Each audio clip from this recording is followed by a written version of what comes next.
So, hey everybody. Hey Bill. Hey Jonathan. How you How's doing? everybody? Good. How's everybody doing today?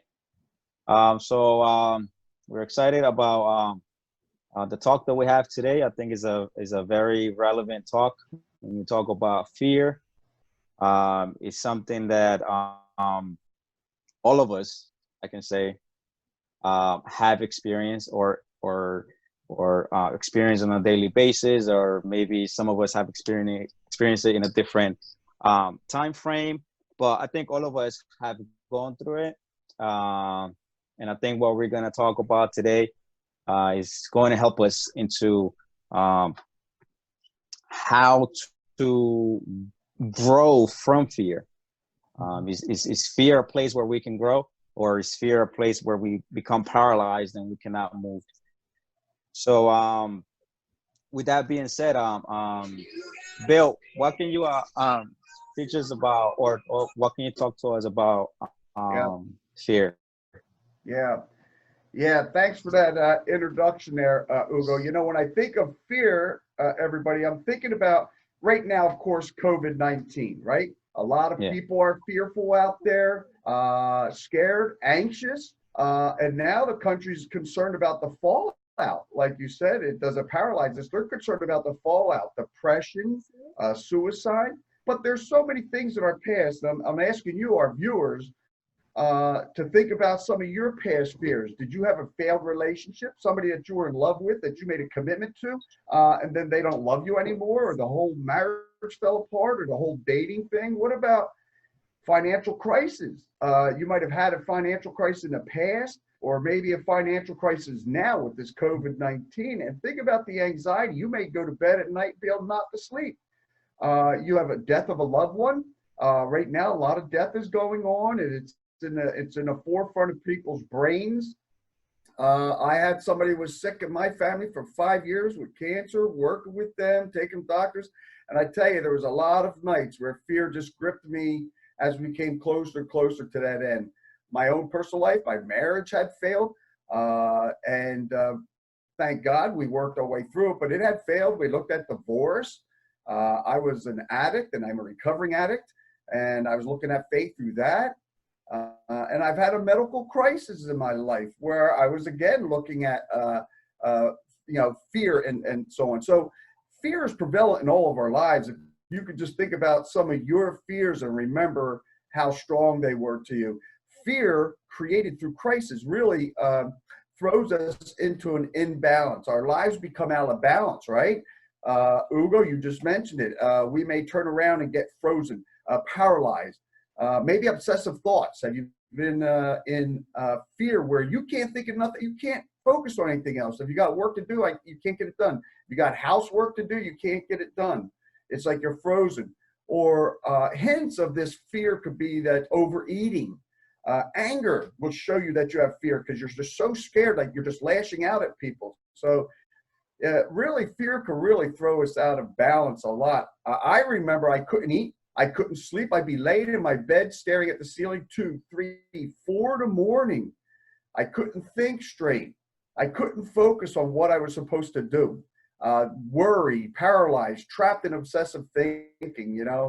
And so I want to talk about that because all of that reaction to fear, I couldn't control the fear. I just couldn't make it go away at first. I couldn't rationalize it away like, oh, the sick person's going to be okay. No, oh, okay, my finances are going to be okay. I don't know. I just lost my job, COVID-19. I don't know.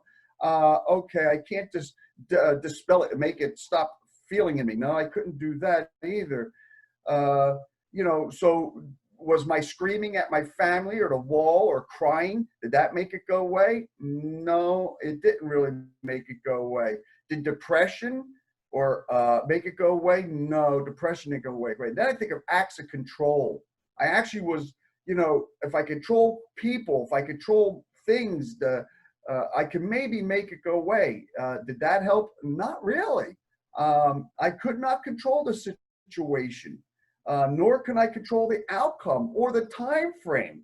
Your finances, how long is that going to last? I don't know. And some of us don't like things being unresolved.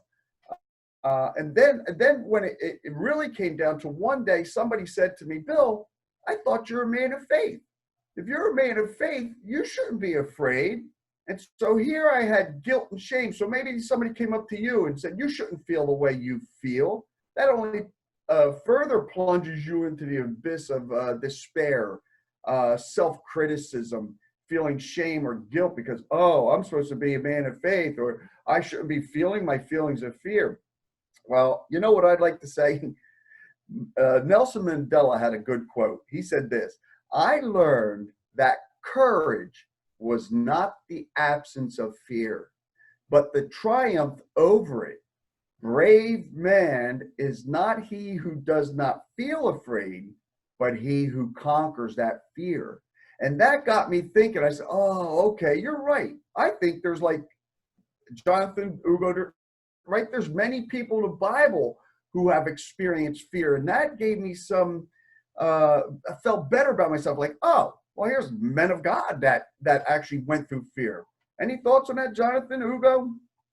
Yeah, I think that the seeing through the fear is one of the big things that distinguishes it from fear from crisis. I think a lot of people go through crisis, but if you can see that there may be a path beyond that, very can provide that little bit of hope that is needed to overcome the fear. But yeah, and there's lots of characters in the Bible. We think of like Elijah, who's up on the mountain, does an amazing act of God with the sacrifice and everything, and then all of a sudden he, after his like mountaintop victory for God, he goes and runs for his life, out of fear of Jezebel, the evil queen. You see lots of other people in the Bible. David has psalm after psalm describing fear. He doesn't know what is to come of him. My soul is exceedingly sorrowful, even unto death, we hear Jesus say in the Gospels of Matthew. And all throughout the Bible, we see people who are going through crisis and are experiencing things. So there's lots of lessons to be learned that we can draw from that, and also see how they overcame to allow us to maybe use the same techniques and find the same hope that they did. Ugo, do you have anything to add? Yeah, well, I was thinking, Jonathan, another one was Job. Job had a lot of crises. His family was killed and destroyed, and he said he had a lot of fear. What was interesting about Job, he said, I am fearful. He was fearful. He was depressed. He was sad.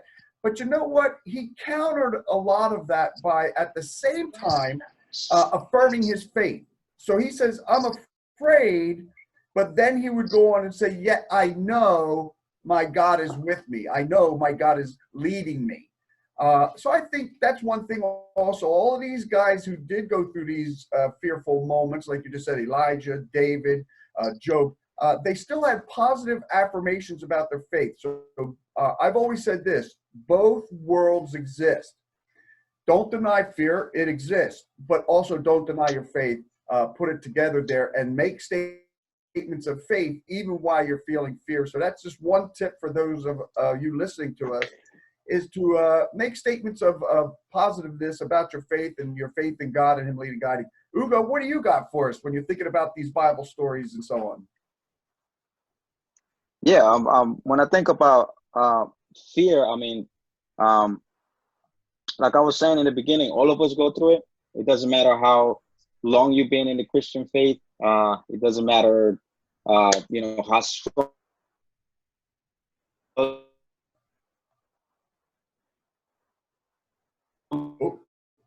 you always.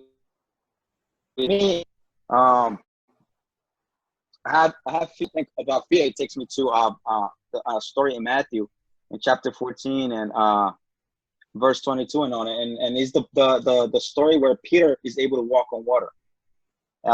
And this story to me it's amazing in the way it is written, and there's a lot of lessons there that we can learn. The Bible says that Jesus' disciples were in that boat, right? Jesus was not in that boat. Jesus was somewhere praying, and then it started raining, the waves started getting high, whatever, and they see what appeared to be a ghost. But the Bible says that he was Jesus himself. And the disciple says, it looks like a ghost. They're scared, and they say, if it's Jesus. Peter says, Jesus, if that's you, tell me to come on water.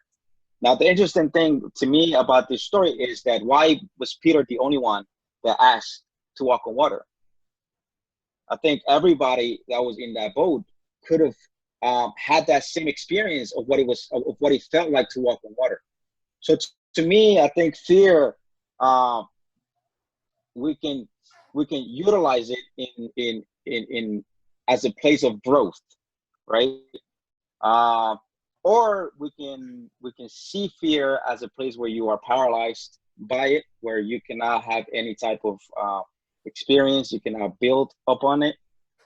We see that Peter was able to overcome his fear, thinking that Jesus was a ghost, right? So he wasn't, and then he overcame his fear by walking on water. An experience that the other disciples had, but that they didn't take the advantage of. So now Peter is able to tell a story on a personal level. So I think for many of us, fear keeps us from experiencing a lot of things, a lot of good things.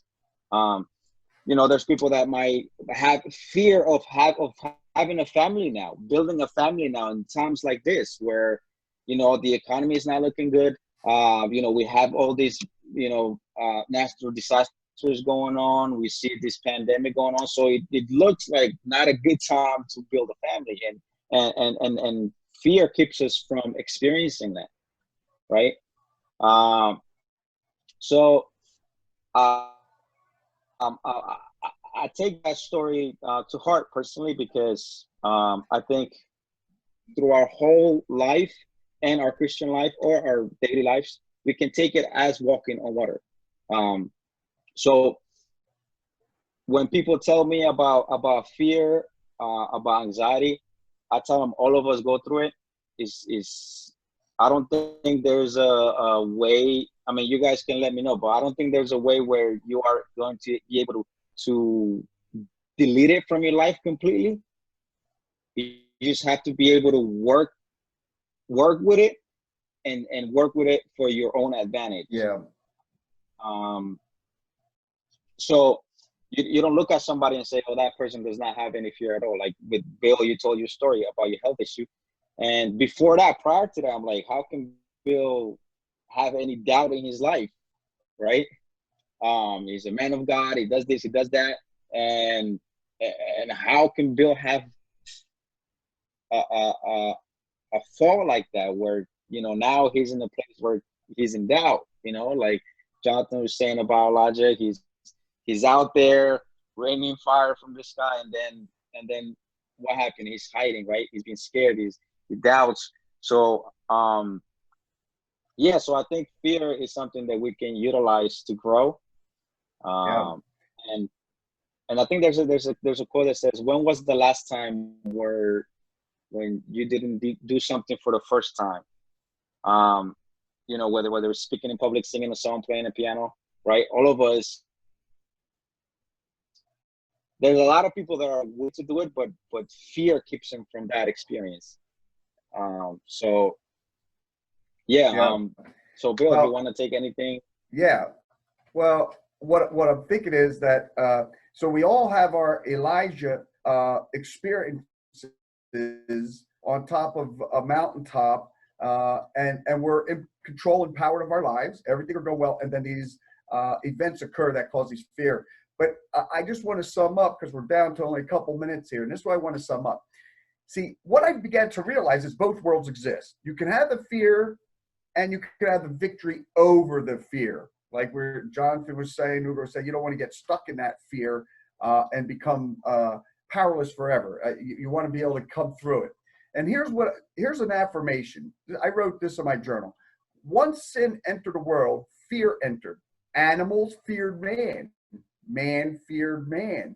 Man feared animals. Man feared natural disasters. Fear serves a purpose. It tells us when something could cause severe damage to us or our loved ones, including death.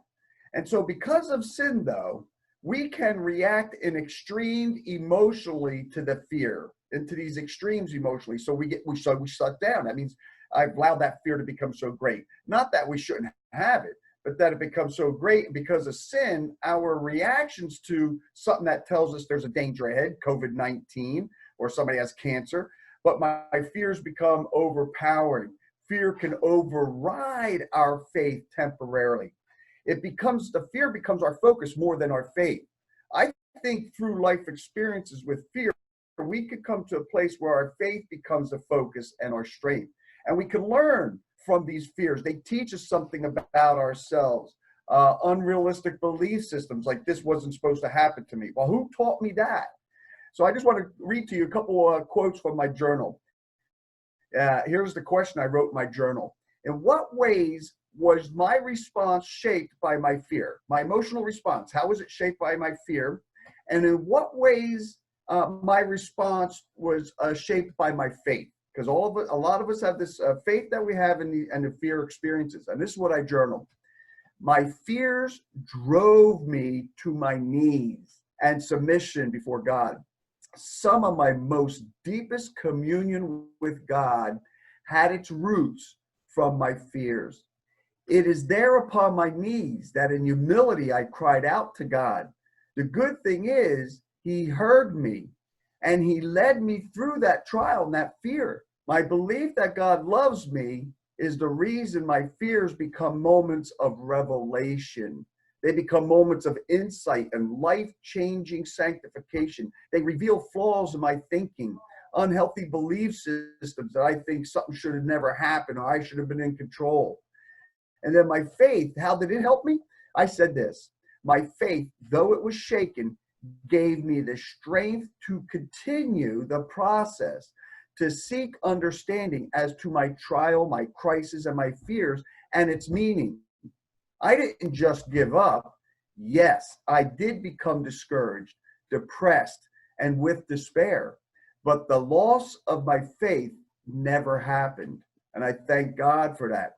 And so we have the opportunity, what we want to do, the three of us want to do going forward here with you, our viewers, is to look at our belief systems and our lives in relationship to many spiritual, biblical concepts as we go forward. For instance, our next session would be on, can the Bible be trusted? You know, we have belief systems like it's mythology, or we have belief systems as, well, okay, it's a good book, it's got some good truth in it, but it doesn't personally affect me or something. It's not like, you know, is it supposed to be personal or something? So we have these belief systems, and just like our belief systems in fear can show us revelations into ourselves, and we could come out better people for going through it. It's the same with many other belief systems. So over the coming weeks, the three of us want to play around with you, our viewers, and present these belief systems and truths that we may be embracing, and look at them in relationship and comparison to the Bible. One thing God did say with our fears, not that we wouldn't have them, because Jesus said, actually, he said the word fear not. And the reason he said the word fear not is not because we wouldn't have fear. That's the reason he said it. He said it because he knew we would have fear, but he was encouraging us that even though there are situations that would cause fear, he says, I will always be with you. God will lead and guide us like he did with Elijah on the mountaintop, David through his fears, Job through his fears. He led every single one of them through a revelation of themselves and back on a path of strong faith. So that's all we have to say tonight. Ugo, Jonathan, you got 2 minutes to say, a minute each to say something in closing if you have any thoughts. If not, we'll wrap it up there. What do you think? Just wanted to add, I think you... I just wanted to add really quick with... Oh, go ahead, Jonathan. Go ahead. One thing that I saw out of Bill's experience was through the fear and the experience that you went through, you were able to reach out to other people in a more meaningful and sympathetic way. And I think that sometimes if we can look at, even though we are in a rough crisis, how can we use our experience through the crisis to encourage other people and empathize with them in a more meaningful way that we may not have been able to do before. So I think sometimes being able to look out and see other people who are also struggling and connecting with them in that way can be really beneficial, not only to them, but also to ourselves. Yeah, very good insights, Jonathan. What do you think, Hugo? Yeah, no, I just wanted to add about when you said about Jesus saying, fear not. Do not fear is written 365, different verses in the Bible about do not fear. And, I think they're there for a reason. Like you said, maybe God knew that this is not something that, he's going to vanish and we're never going to see again. There's one verse for each day of the year. So yeah, I just wanted to add that this is, when it comes to fear, it's not something that people are going through it alone. Somebody that's watching that's fearful right now, you're not going through it alone. All of us are experiencing it. But there is a way to grow out of it. Yeah. So all right. So yeah, so hopefully we'll see you guys again. Yes, thank you, Hugo, Jonathan. Thank you very much, listeners out there. Next week, next Thursday, do us a favor. Take this posting here, take this live. Once it's wrapped up, tag it out on your Facebook site. Make mention it's going to be next Thursday, 7 o'clock again. Let's see if we get some people together and start enjoying this fellowship together. If you have any comments, you got our Facebook post on this. You can make some comments. We'll look them over, see if we get something going here. All right. All right, everybody. You have a good night. God bless you. We'll see you next week. Thank you.